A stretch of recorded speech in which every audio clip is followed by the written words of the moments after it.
It's Piloting Consciousness, and in today's sauna session, we'll be talking about the shame cycle.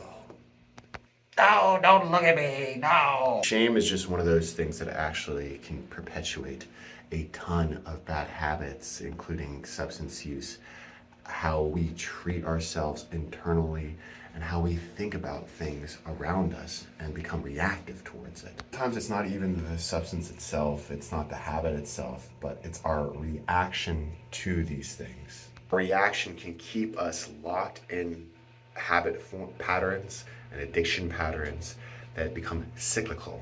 Isn't shame supposed to keep us from doing things that would create judgment from the world around us? Sure, there's like some sort of social shaming system that allows us to calibrate and become in coherence with the people around us.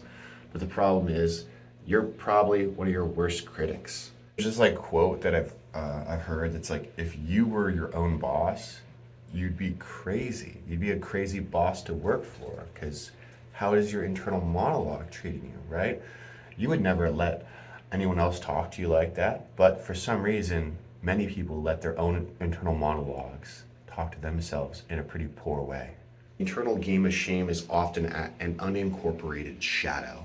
That unincorporated shadow creates a reaction that is habit forming. So let's break this reaction down. This is your normal baseline. It's just a straight line, right? Nothing fancy. This is your normal emotional reactive patterns. It's like this, okay? And then let's talk about the substances and addiction patterns and these bad habits. When you're having these bad habits, what happens? Maybe you're eating a bunch of sugar, right? You're drinking alcohol, or even if you're talking to yourself poorly, right? You have this spike. This spike when you're eating the sugar or doing substances, that's a high. That spike goes all the way up here, right? And then instead of returning back to baseline, what you're doing is reacting to the high, whatever it is, with shame. So now, instead of stopping at the baseline, you're going all the way down into a low. And when you're at this low, you have to go back up to your baseline. But instead of going back up to the baseline and like chilling out and getting normalized and restructuring, people often go from the low and then they chase the high. This emotional variance, this rubber banding that happens, it keeps people locked in a cycle because the feelings of getting to the high are so much greater when you're that low compared to your baseline. But if you take out shame from the equation, you take out this rubber banding, this kind of getting ragdolled by the universe or getting ragdolled by your own internal mechanisms. And there is a difference between discernment that is unreactive emotionally and our emotional reactions to things. You can have discernment and understand that, hey, this thing is probably not benefiting my life, but not have an emotional reaction, because the mind is going to have a very difficult time overcoming an emotion that's craving something.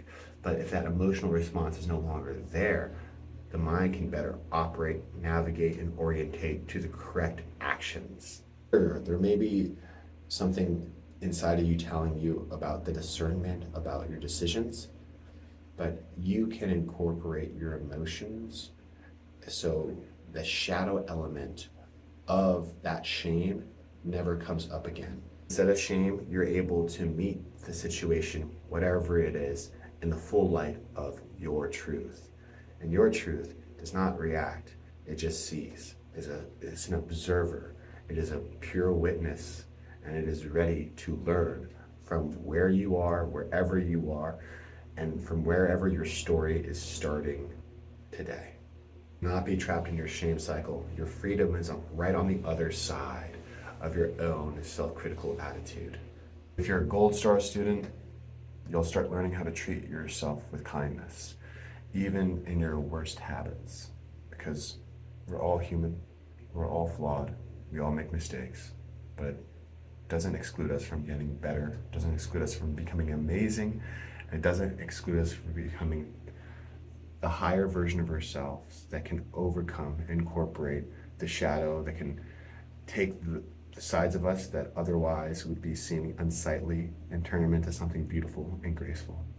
So have a great rest of the day and enjoy talking to you. Can't wait to talk to you again soon. Have a good one.